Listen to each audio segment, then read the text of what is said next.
Put your hands together for Zach Oberman.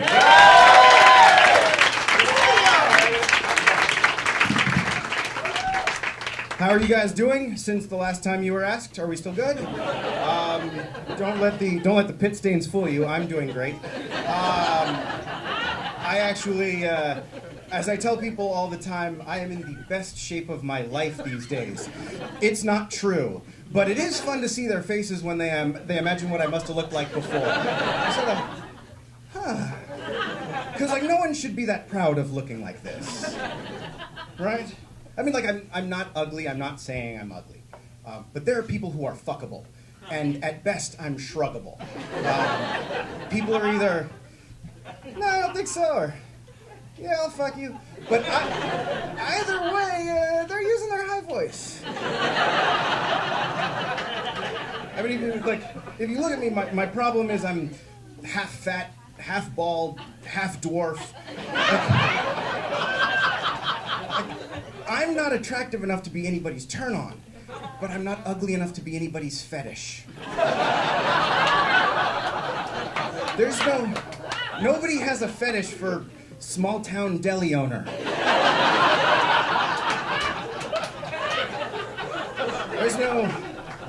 There's no Craigslist ads looking for like single white male, BMI over 35, for Hot Night of George Costanza roleplay.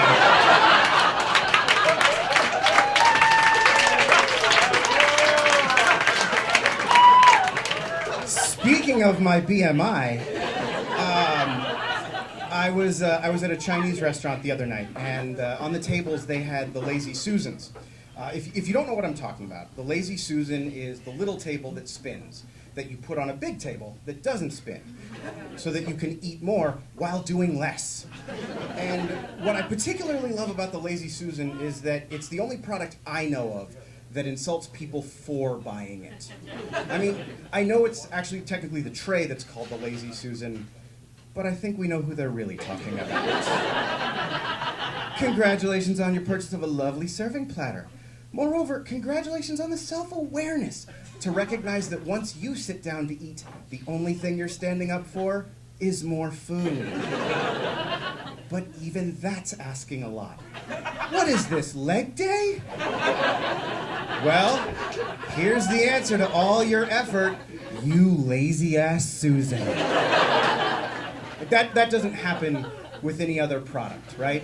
Steve Jobs makes one device so that we don't have to carry around a phone and a music player. No one at Apple says, that's cool, we should call it the weak-armed Steve. Right? Like, let's not overlook the Susan part either, right? Like it's not called the lazy good for nothing. It's the Lazy Susan. That's somebody's name. That's a grudge right there. Like, let me put it this way. Do you know how hard it is to invent something? It's difficult, it's rare, an opportunity knocked, and someone said, this is my chance to get even with Susan. Like, we don't actually know who invented the Lazy Susan, but I think it's safe to assume it was Susan's husband. Like, in my experience, spite like that really only comes from a marriage that goes on like 30 years too long, right? Like, just snap. Like, can you pass me the salt, please? Can't reach it. God, I hate you, Susan. What now, Gary? Would it just kill you to put in a little effort? Here we go again. Oh, this'll be the last time, Susan, believe me. I'm gonna make something so I never have to trouble you for the salt again. Would you just settle down? I'll get you the fucking salt. Too late, Susan! I'll be in my workshop. You better hope whatever I make in there doesn't take off, because the brand name's not gonna cast you in a friendly light.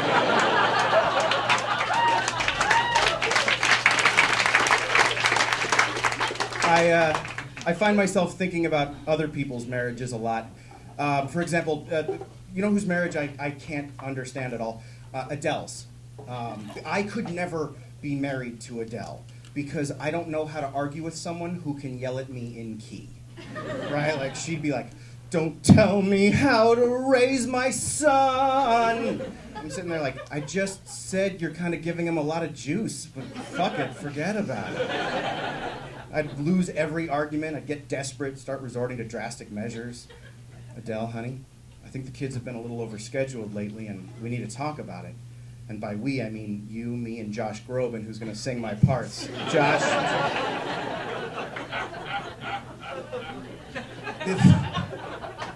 The thing is, I know what that ha-ha laugh means. The thing is, with Adele, you have to be like extra careful all the time, because if you fuck up and hurt her, she doesn't just get mad, she goes to work. So the good news is you're about to get richer. The bad news is 100 million people are about to take her side. Because while there's two sides to every argument, only hers gets airtime. Now for the 18th week at #1, here's Adele with "Derek Called Me a Bitch." You're a worldwide asshole for like 9 months with dance remixes. I wouldn't be able to take it. I'd like start freaking out. I'd lose my temper. I'd say something and just immediately I'd know I fucked up. Just like, "Adele, I didn't mean that. I'm sorry. I'm sorry. You don't need your notebook. Can you just talk to me, please? Can you stop writing? Oh, great, now you're humming. Adele, I said I'm sorry." "Too late, idiot. I'll be in my studio. You better hope I don't think of anything that rhymes with bad at eating pussy, because this song will not cast you in a friendly light." Thank you guys for having me.